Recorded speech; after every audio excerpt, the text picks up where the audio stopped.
அமலாக்கத்துறைக்கு எதிரான வழக்கு விசாரணைக்கு தடை விதிக்க உச்சநீதிமன்றம் மறுப்பு தெரிவித்திருக்கிறது. அமலாக்கத்துறை மீதான நீதிமன்ற அவமதிப்பு வழக்கை சென்னை உயர்நீதிமன்றம் விசாரிக்கலாம் என்று உச்சநீதிமன்றம் கூறியிருக்கிறது.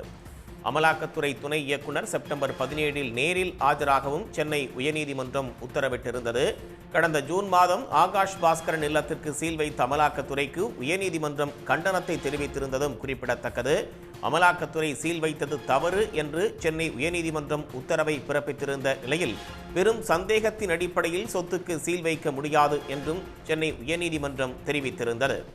நீதிமன்ற உத்தரவு இல்லாமல் சொத்துக்களுக்கு சீல் வைக்க முடியாது என உயர்நீதிமன்றம் உத்தரவை பிறப்பித்திருந்தது. அமலாக்கத்துறைக்கு எதிராக சென்னை உயர்நீதிமன்றம் அனுப்பிய நோட்டீஸுக்கு தடை விதிக்க உச்சநீதிமன்றம் மறுப்பு தெரிவித்திருக்கிறது. அமலாக்கத்துறைக்கு எதிரான அவதூறு வழக்கு விசாரணைக்கு தடை விதிக்க உச்சநீதிமன்றம் மறுப்பு தெரிவித்திருக்கிறது. அமலாக்கத்துறை மீதான நீதிமன்ற அவமதிப்பு வழக்கை சென்னை உயர்நீதிமன்றம் விசாரிக்கலாம் என்று உச்சநீதிமன்றம் கூறியிருக்கிறது. அண்மை செய்தியாக பார்க்கிறோம். மேலும் அமலாக்கத்துறை துணை இயக்குனர் நேரில் ஆஜராகவும் உயர்நீதிமன்றம் உத்தரவை பிறப்பித்திருந்தது இந்த வழக்கில் குறிப்பிடத்தக்கது.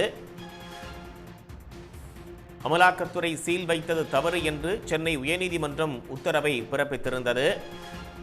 வெறும் சந்தேகத்தின் அடிப்படையில் சொத்துக்கு சீல் வைக்க முடியாது என்று சென்னை உயர்நீதிமன்றம் தெரிவித்திருந்தது. நீதிமன்றம் உத்தரவு இல்லாமல் சொத்துக்களுக்கு சீல் வைக்க முடியாது என்ற உயர்நீதிமன்றம் உத்தரவிட்டிருந்தது. இந்த நிலையில் இந்த வழக்கில் ஈடிக்கு எதிரான வழக்கில் தடை விதிக்க உச்சநீதிமன்றம் மறுப்பு தெரிவித்திருக்கிறது. நம்மோடு தலைமை செய்தியாளர் திரு கார்த்திகேயன் இணைகிறார். வணக்கம் சார். வணக்கம். உச்சநீதிமன்ற இந்த உத்தரவு முழுமையான விவரங்கள்.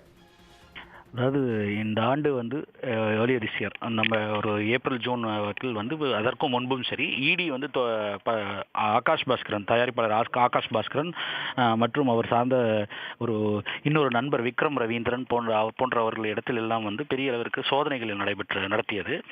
அந்த சோதனை நடத்திய இடி அந்த டாஸ்மாக் முறைகேடு வழக்கில் தொடர்பாக சோதனை நடத்தின இடி அவர்களுடைய சொத்துக்களையும் கூட சீல் வைத்தது. இது எல்லாமே சட்டத்துக்கு புறம்பான செயல். ஏனென்றால் அவர்களுக்கு எஃப்ஐஆரில் கூட அவர்கள் பெயரில் இடம்பெறவில்லை. வெறும் சந்தேகத்தின் அடிப்படையில் அவர்களுக்கு எதிராக சோதனை நடத்தப்பட்டு அவர்கள் சொத்துக்கள் எல்லாம் முடக்கப்பட்டது.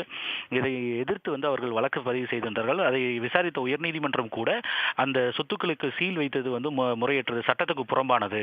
வெறும் சந்தேகத்தின் அடிப்படையில் அவர்கள் சொத்துக்களை முடக்குவது எந்த வகையில் நியாயம்? அதே போல ஒரு நீதிமன்ற உத்தரவு இல்லாமல் அந்த சந்தேகத்தின் அடிப்படையில் சொத்துக்களை முடக்குவது சட்டத்துக்கு புறம்பானது என்றும் உத்தரவிட்டிருந்தது. ஆனால் இடி இது பற்றி பெரிதளவிற்கு கண்டுகொள்ள இதன் தொடர்ச்சியாக இவர்களுக்கு எதிரான வழக்கு விசாரணையை கூட ஒரு தடை கொடுத்திருந்தது இந்த உச்சநீதிமன்றம் வரை அது சென்றது அந்த வழக்கு.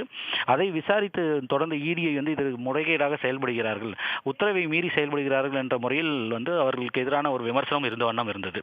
இதற்கிடையில் அந்த மேல்முறையீடு சென்றிருந்த போது தான் இந்த உச்சநீதிமன்றம் இன்று இந்த தீர்ப்பை வழங்கி இருக்கிறது.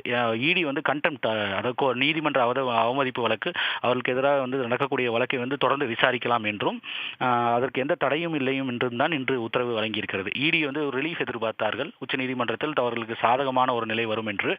ஆனால் உச்சநீதிமன்றத்தில் இன்று அவர்களுக்கு எதிரான அந்த உத்தரவை பிறப்பிக்கப்பட்டிருக்கிறது.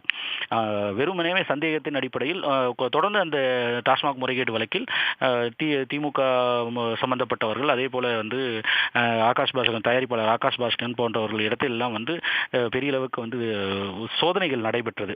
அந்த சோதனையின் ஒரு பகுதியாக டாஸ்மாக் அலுவலகத்தின் உயர் தலைமை அலுவலகத்தில் கூட பெரிய அளவிற்கு சோதனைகள் நடத்தப்பட்டு அங்கு இரவு நேரங்களில் அங்கு இருக்கக்கூடிய பெண் பணியாளர்கள் எல்லாம் பல மணி நேரம் வீட்டிற்கு கூட செல்லாமல் அவர்களுக்கான தேவையான அடிப்படை வசதிகளோடு செய்து கொடுக்காமல் அவர்கள் துன்புறுத்தப்பட்டதாக கூட பெரிய விமர்சனம் எழுந்து அது உயர்நீதிமன்றம் வரைக்கும் சென்று உயர்நீதிமன்றத்தினுடைய கடும் கண்டனத்திற்கு இடி உள்ளானது. அதன் தொடர்ச்சியாகத்தான் அந்த இடிக்கு எதிரான ஆணைகள் பிறப்பிக்கப்பட்டது. அதன் நீட்சியாக இன்று அந்த மேல் விசாரணைக்கு சென்ற பொழுது அமலாக்கத்துறைக்கு எதிராக இந்த தடை கொடுக்க முடியாது என்ற அந்த உத்தரவை பிறப்பித்திருக்கிறார்கள். ஆகையால் இப்பொழுது நீதிமன்ற அவமதிப்பு வழக்கு இப்போ உயர்நீதிமன்றத்தில் இடிக்கு எதிராக தொடரும் என்பதை இதன் மூலம் புரிந்து கொள்ளலாம். விரிவான தகவல்களுக்கு நன்றி கார்த்திகேயன். உடனுக்குடன் செய்திகளை தெரிந்து கொள்ள சன் நியூஸ் பெல் ஐகானை கிளிக் பண்ணுங்க.